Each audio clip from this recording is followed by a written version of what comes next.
Hi guys, Scott here, not streaming.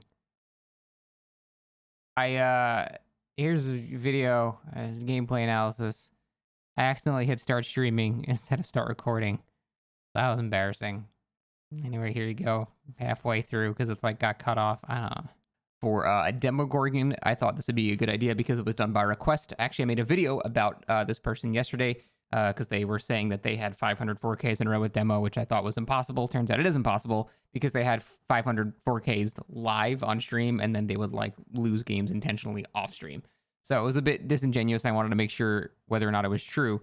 But in the comments, he said that he wanted me to analyze the game that he lost and still winning, even if you just by sheer RNG with MMR not even working, the sheer odds of just winning 500 games in a row on stream, even if you are intentionally deranking, is, you know, the consistency alone is somewhat impressive. So I thought this would be interesting to analyze. So let's just go right into that. I believe this man has the most shreds out of anybody in the entire game. So he plays a lot of Demogorgon. I'm expecting a lot. Map sucks. Bad in preschool is awful. Can't really get around that shit. But we have Pop Goes the Weasel, Pain Resonance, Jolt, and Deadlock, which is a very good build. I feel like not using Save the Best for Last is always a mistake on demo, but I mean, it's whatever. It's personal preference. So with the add-ons that he has, Leprost Lycan, he's going for more of the portal-heavy playstyle because these add-ons are going to, or the add-on's going to give him a lot of information. I'm not a huge fan. I always think the best game delay is simply downing people. That's the best game delay you can have, and even having good gen control does not beat having pressure by chasing and downing people. But with this add-on, it does actually become a lot more useful to use the whole portal playstyle. So let's go full screen here. So I think that this should give him some good information now. That's good. So now, okay, so we know the other two survivors spawned at that gen now. Ooh, good window fake by Nia. Unfortunately, it fell for it. Happens to all of us. This should be a hit for sure. Okay, good. Good so far. Seems she went right into the building. This is always a pain in the ass building to chase people into. She went, I think she went left. Yeah. I wasted a little bit of time there. She went left.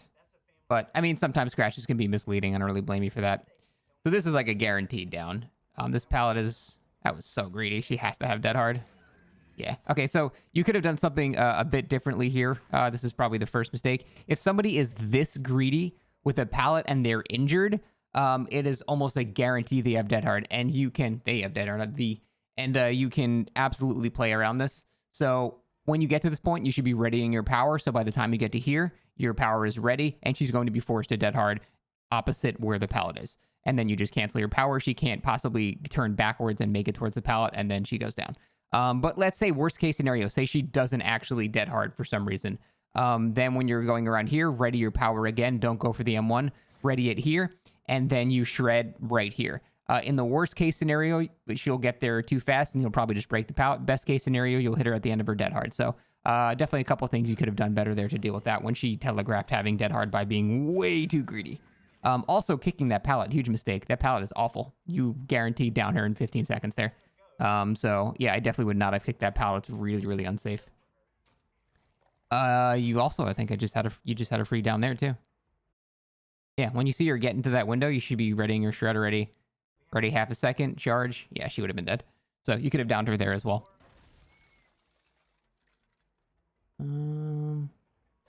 Okay, she screwed up. That's good.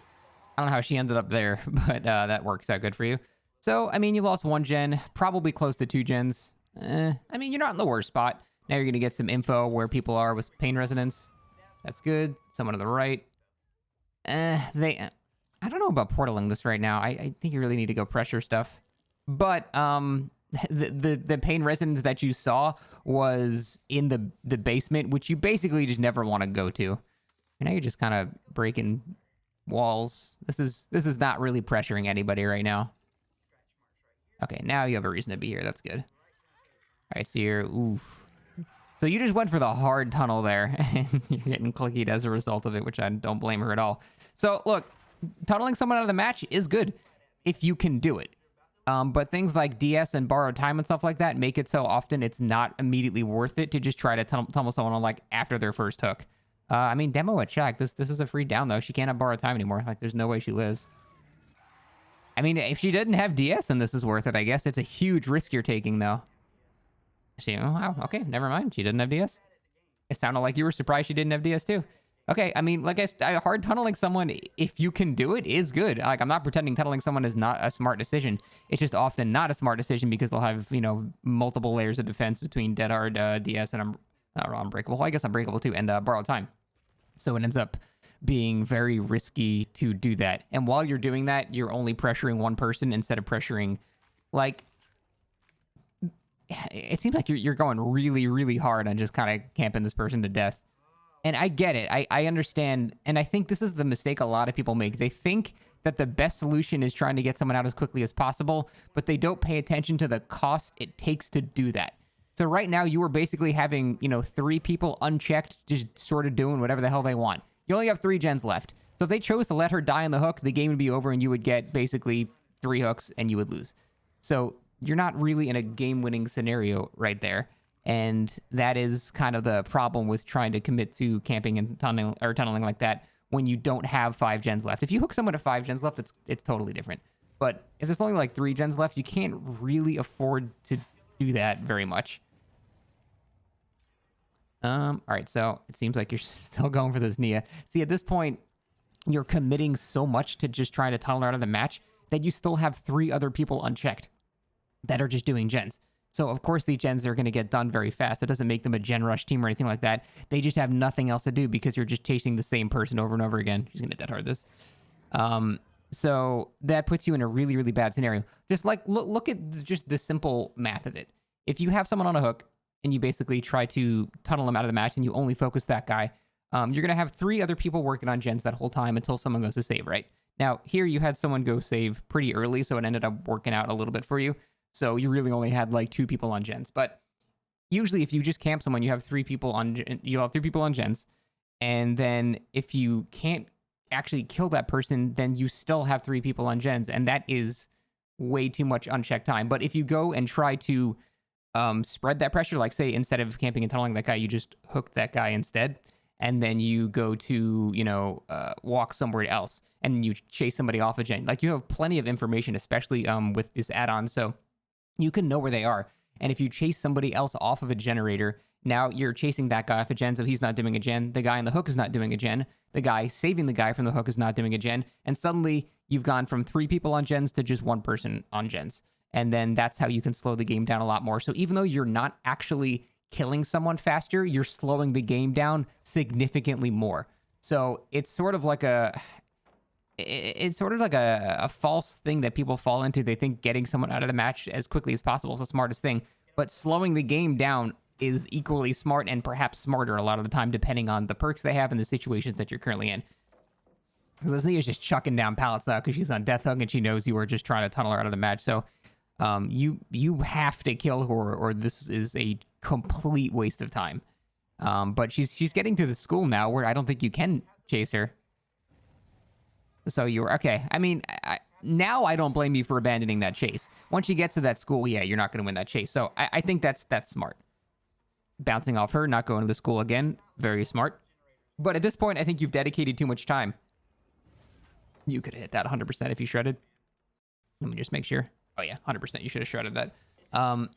So you dedicated too much time to try to tunnel that person out of the match, and you didn't even get them.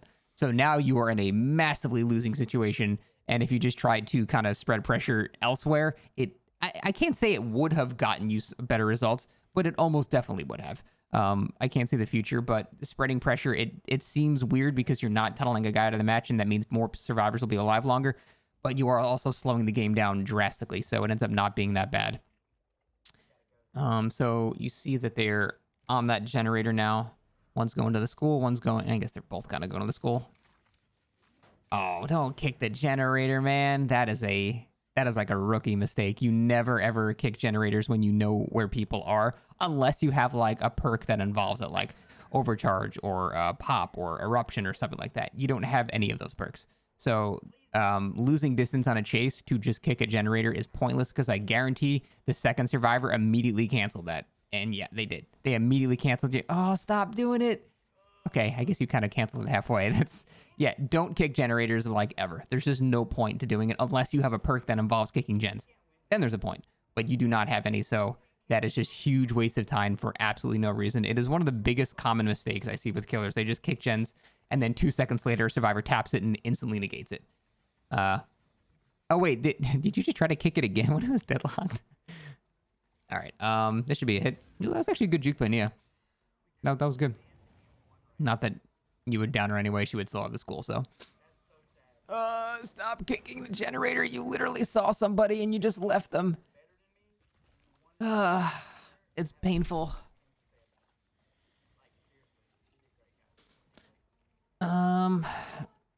See, here's the thing. Now, even if this is the worst person to commit a chase to, because even if you down this person, first of all, by the time you down them, all the gens are going to be done, right? But this is the Nia that's on death hook. So by the time you actually get to that point, the game's going to be over.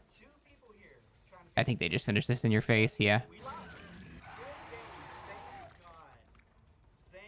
At this point, there's nothing you can do to win. You're way too far behind. You've only gotten 2 hooks and 1 guy's on death hook. So even if you hook the guy that's on death hook, everyone else will just leave and you just get 1 kill with 3 hooks, which is really bad. So, you know, you know what? Let's listen to this part. This is something people could learn from you. Listen to this man. Yeah, when I couldn't catch the girl, that was the end of the game. Fantastic team. Son of a bitch. He actually said fantastic team. I respect the attitude so much.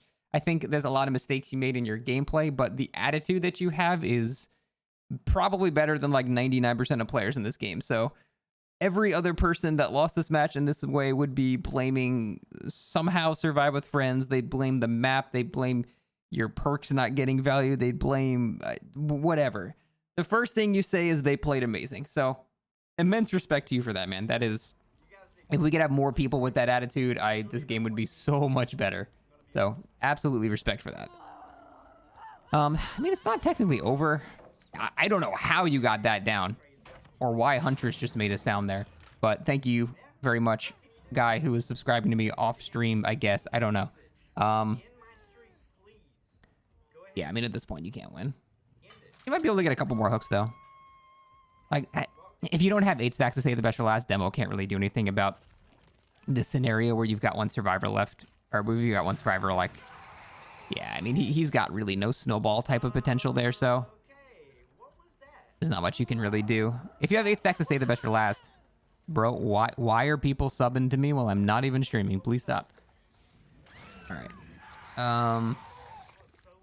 All right, I mean, at this point, I don't even think we have to watch the rest. I assume, because you said this is a loss, that you just get a couple more hooks. Actually, so, somehow that ended up getting you 2 more. That's actually, I guess there was something else to watch there. But yeah, so, dude, what is happening?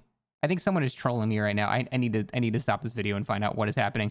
But that's it. Hope it was helpful. What the fuck is happening right now?